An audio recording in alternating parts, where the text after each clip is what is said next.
As Christian, you should also realize that you have been sent to this earth to be a missionary. There are many lives out there that have not received Christ, and the fate of their eternity is very dim. God has commissioned every single one of us to preach the gospel wholeheartedly as if the world will end tomorrow.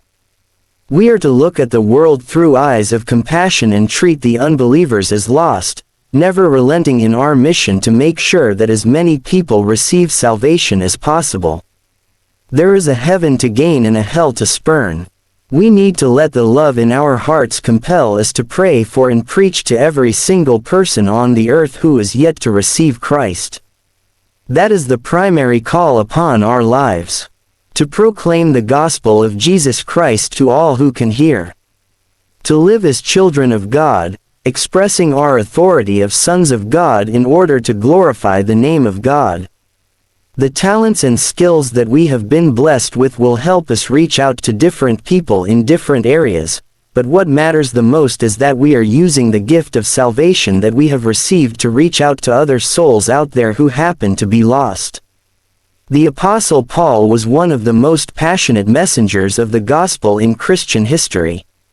He sacrificed as many life luxuries as he could to ensure that as many people as possible got to hear the good news of salvation. He was always traveling. He was beaten, jailed, mocked, and betrayed, but none of those obstacles ever stopped him from proclaiming the gospel.